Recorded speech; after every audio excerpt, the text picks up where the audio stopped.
প্রতিদিনের মতো আজকের সকালবেলাও নাস্তার আয়োজন করছিলাম। তো আমি তো যেহেতু বেশিরভাগই রুটি বানাই প্রতিদিন সকালে, খুব কমই অন্যান্য খাবার রান্না করি। আজকেও রুটি বানাবো, রুটির সাথে আজকে আলু ভাজিটা করছিলাম।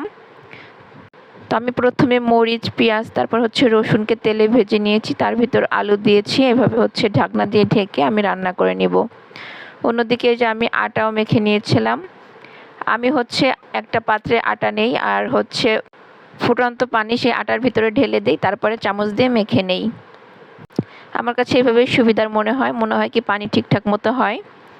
তো আটা মাখতে মাখতে দিকে আমার আলু ভাজিটাও করা হয়ে গিয়েছে। এখন আমি আর একটু নেড়ে চেড়ে আলু ভাজিটাকে চুলা থেকে নামিয়ে নিব। তারপর রুটিগুলো বেলে ছেঁকে নিয়েছি। সকালে নাস্তা বাস্তা সেরে আবার দুপুরে রান্না করার আয়োজন করছিলাম। তো আজকে আবারও সুরমা মাছ রান্না করছিলাম। সুরমা মাছ দিয়ে আজকে বরবটি দিয়ে রান্না করব। তো মাছগুলো আমি প্রথমে ভেজে নিয়েছি, তারপরে যে ফোড়ন রেডি করছিলাম, রসুন পেঁয়াজ দিয়ে ফোড়নটা করে নিয়েছি। তার সাথে আমি কিছু আস্ত জিরা ভেজে নিলাম। এখন এগুলোকে প্যান থেকে তুলে নিব।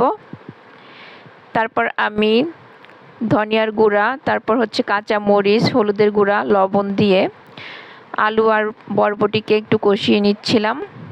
তো এভাবে কষানো হয়ে গেলে সাথে আমি মাছটাও কষিয়ে নিব। মাছ আর তরকারি বেশ কিছু সময় কষিয়ে তারপরে ঝোলের পানি দিয়ে দিয়েছিলাম। ঝোলটা প্রায় টেনে এসেছে, আমি খুব বেশি ঝোল রাখবো না।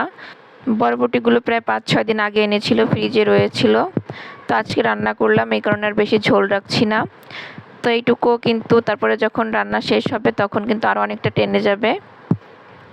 আর আমার মেয়ে সুরমা মাছটা খুবই পছন্দ করে, ওর কাছে নাকি মাছটা মাংসের মতো লাগে। তো আমি মাঝে মাঝেই রান্না করি।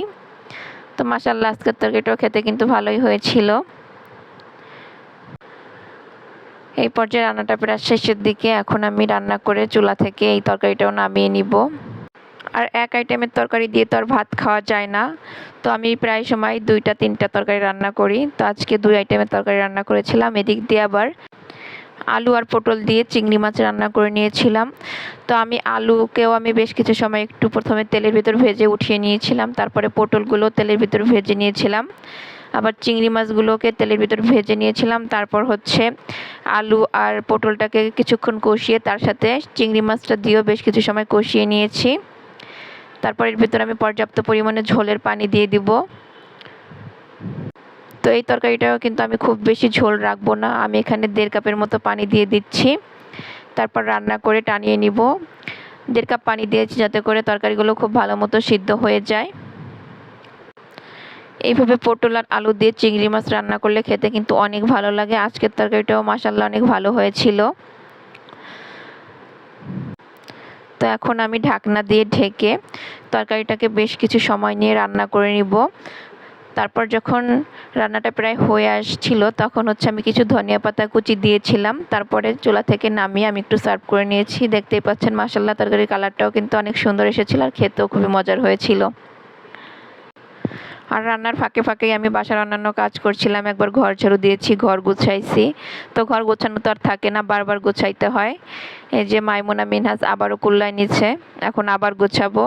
ওদেরকে এখন গোসল করাবো, খাওয়াবো, নিজে গোসল করব, অনেক কাজই থাকে।